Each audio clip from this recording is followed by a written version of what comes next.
देश ने खोया एक और जांबाज। हिमाचल के सोलन का वीर सपूत शहीद। सबसे बड़े दुश्मन से लोहा लेते हार गया फौजी। छोटा सा बच्चा छूटा। वो अभी नौजवान था, 32 साल का था और 19 डोगरा रेजिमेंट में असम में तैनात था। लेकिन वहां से आया दिल्ली और यहां चली गई जान। 2 महीने तक उस दुश्मन से युद्ध लड़ता रहा, डट कर मुकाबला किया, लेकिन अंत में हार गया। 2 दिन और इन 2 दिन में हिमाचल के 2 जवान चले गए। कल कांगड़ा के 20 साल का जवान पंचतत्व में विलीन हुआ और आज सोलन के 32 साल के ये दिनेश चले गए। शहीद की पार्थिव देह घर पहुंची तो मां तड़फ उठी, पत्नी बेसुध हो गई। जिस घर में कुछ साल पहले वो लाल जोड़े में दुल्हन बनकर आई थी, उसी लाल जोड़े को उठाकर उसने अपने पति को विदा किया। नौजवान फौजी पति को विदा किया।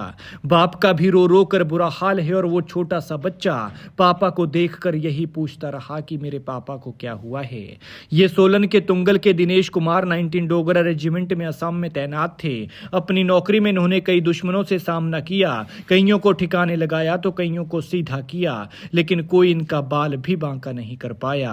और अब वो ऐसे दुश्मन से हार गए जिससे लड़ते लड़ते धरती के भगवान के भी हाथ खड़े हो गए। इधर डॉक्टर इन्हें बचाने की कोशिशों में लगे रहे और उधर दुआओं के लिए परिवार वालों के हाथ खड़े रहे, लेकिन अफसोस की ना दुआ काम आई और ना दवा। दिनेश को ड्यूटी के दौरान एक बीमारी हो गई थी। बीमारी भी कोई गंभीर नहीं थी, लेकिन शायद इनका वक्त ही खराब था कि छोटी उम्र में ये दुनिया छोड़ गए। बताया जा रहा है कि दिनेश बीते 2 महीनों से लीवर इन्फेक्शन की गंभीर समस्या से जूझ रहे थे।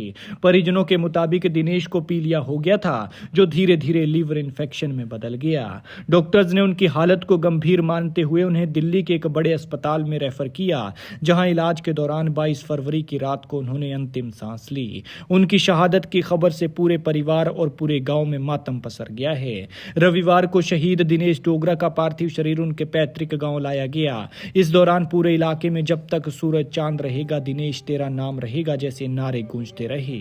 जैसे ही शहीद की पार्थिव देह घर पहुंची तो परिजनों में चीख पुकार मच गई। शहीद की मां अपने बेटे को अंतिम विदाई देते हुए बेसुध हो गई। वहीं पिता का भी रो रो कर बुरा हाल है। शहीद की पत्नी का हाल ऐसा है कि पूछिए ही मत। वो बेचारी बार बार बेहोश हो रही है और जब होश आती है तो पति के बारे में पूछती है। इसके बाद शहीद के पार्थिव शरीर को पैतृक शमशान घाट पर ले जाया गया, जहां सैन्य सम्मान के साथ उनका अंतिम संस्कार किया गया।